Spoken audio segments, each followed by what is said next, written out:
Introducción. Es importante reconocer la importancia de las intervenciones comunitarias para la mejora de la atención a la población.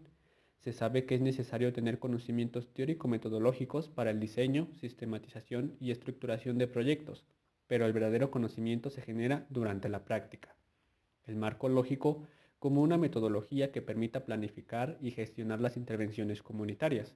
De ahí su gran relevancia por ser un instrumento de análisis lógico y de pensamiento estructurado en la planificación de proyectos, como método de planificación por proyectos y como método de planificación participativa. Composición del manual. Estos son los tres grandes bloques de los que se estará hablando a continuación.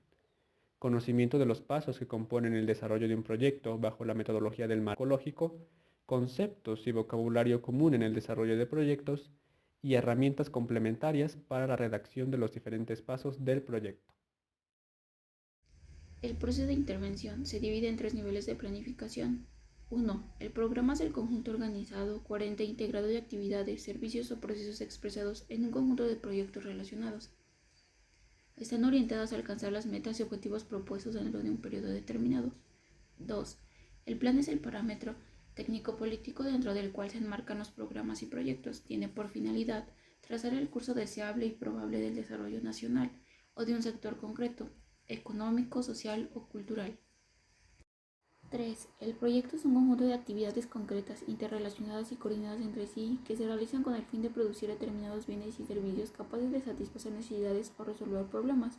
Para todo esto se ocupa el diseño de cascada, que es la relación entre los diversos elementos de una planificación, como vincular los diferentes planes, programas y proyectos. El ciclo de proyectos. Los proyectos son las unidades básicas por medio de las cuales se realizan las intervenciones concretas. Todo proceso de intervención pretende responder a preguntas clave para llegar a lo requerido y un concreto desarrollo de dicho proceso. Entre las múltiples metodologías que existen, para diseñar un proyecto se ha optado por seguir los lineamientos del enfoque del marco lógico. Todo proyecto pasa por 4 grandes fases representadas en el círculo interno y una quinta complementaria que se desarrolla al finalizar el mismo.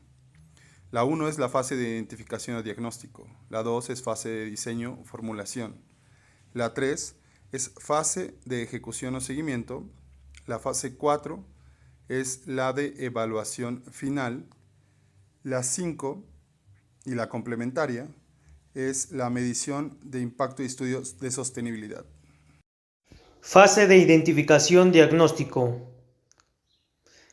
Esta es la fase principal sobre la que se asentará y construirá gran parte del diseño, estructura, sistematización y lógica del proyecto, por lo que es fundamental dedicar un esfuerzo considerable a la misma.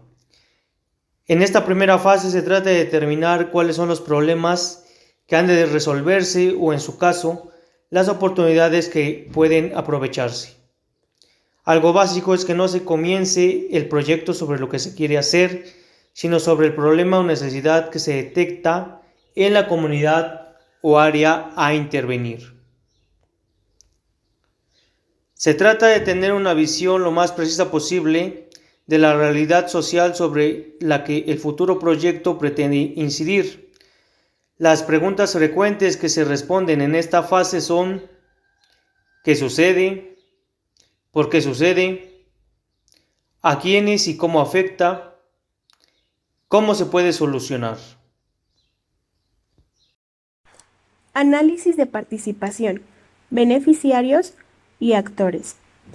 En esta parte es importante saber a quién queremos mejorar y a la vez determinar qué es lo que queremos hacer. Se realizan 2 tipos de estudio, uno en relación a los beneficiarios y otro a los diferentes actores que participan en el proyecto.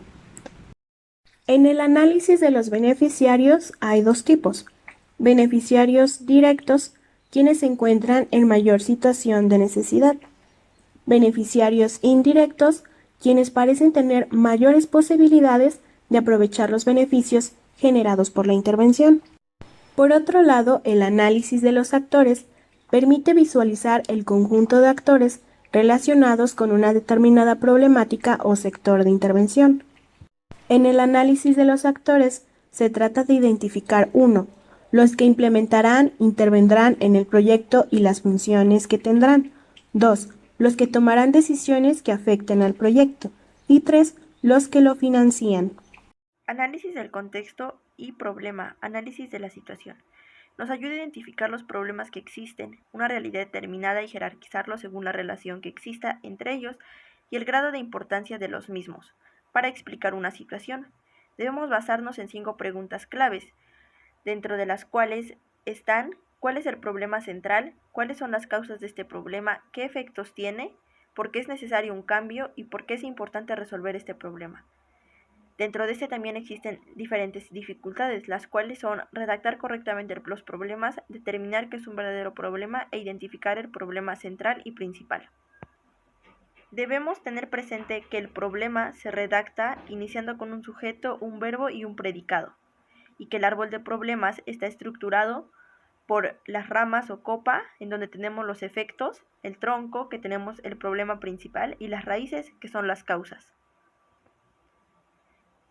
Por último, es importante definir que el problema central no es igual a la necesidad prioritaria que tiene la institución, y que la pregunta clave para llegar a determinada problema central es ¿para qué?, hasta llegar a una respuesta razonable, para así poder realizar nuestro análisis FODA, fortalezas, oportunidades, debilidades y amenazas, las cuales nos van a permitir analizar la multitud de situaciones tanto al interior de las organizaciones como de los proyectos de las mismas desarrollándose hacia el exterior.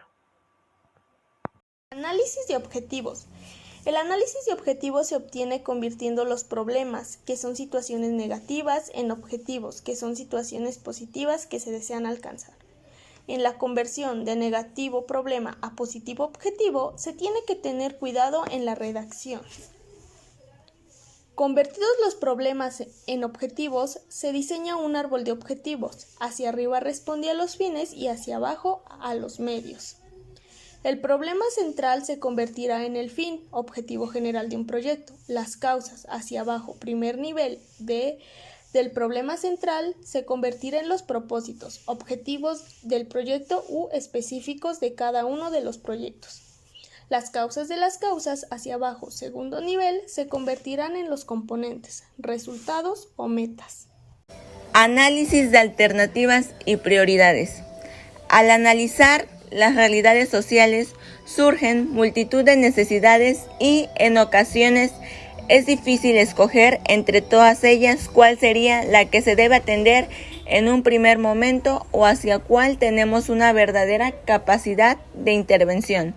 Para ello, contamos con la herramienta del análisis de alternativas o prioridades que nos ayudan de una manera sencilla a escoger aquellos proyectos que deben ser desarrollados, cuáles desechar o posponer los que sean necesarios. Primero, es necesario definir los criterios que nos ayudarán a realizar la valoración de las diferentes alternativas. Cada institución escoge aquellos criterios que considere más óptimos para analizar las diferentes alternativas. Los criterios se vacían en la primera columna del cuadro. Posteriormente se colocan las diferentes opciones o posibles proyectos en el resto de la matriz y se pasa a evaluar cada una de ellas. El análisis de las alternativas se realizará tanto desde un punto de vista cualitativo como cuantitativo.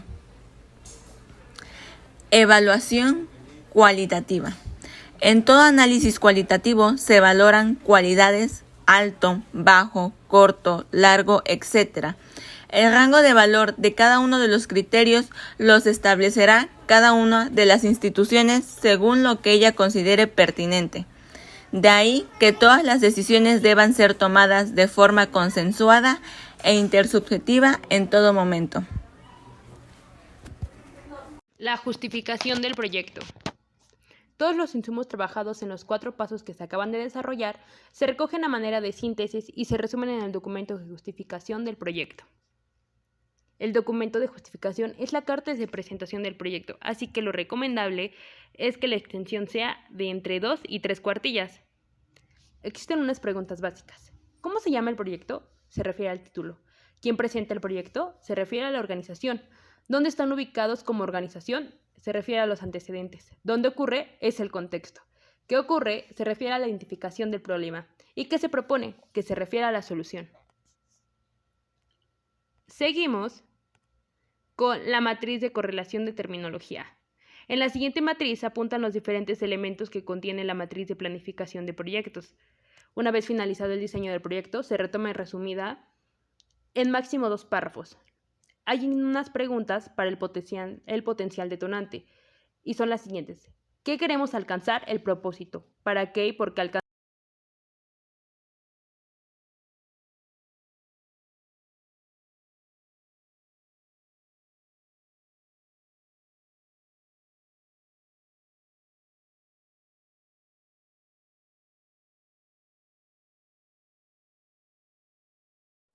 Fase de diseño y formulación.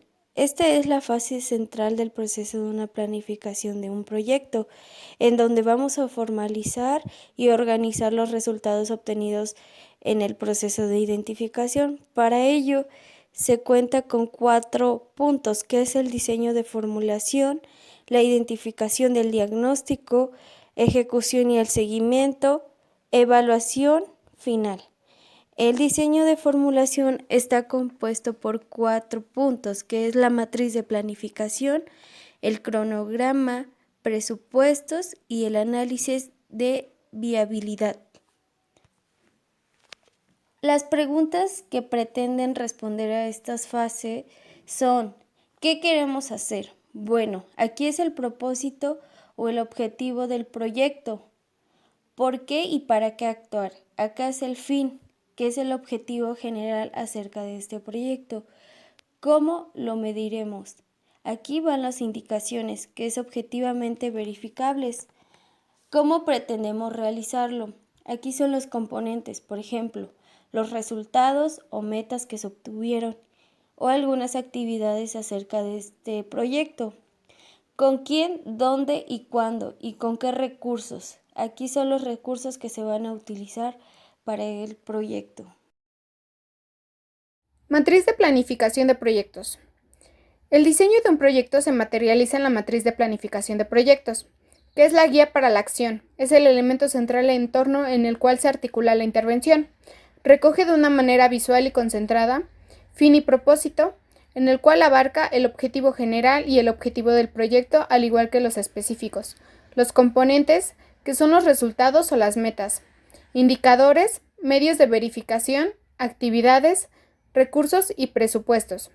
Lo importante de la matriz es que exista una lógica vertical y horizontal entre todos los elementos que componen la matriz, y no tanto en la disposición gráfica de los mismos. Definición de objetivos y resultados esperados. El fin es el objetivo general, con el que se escapa de la intervención del proyecto. Es algo que se consigue a través de varios proyectos. El propósito. Objetivo del proyecto y objetivo específico. Es el que marca el trabajo concreto del proyecto que se desarrolla. Describe los efectos esperados del proyecto. Mediante el propósito del proyecto, los componentes son los resultados o metas y se expresan como aquello que la dirección del proyecto debe lograr y mantener durante la vida del mismo.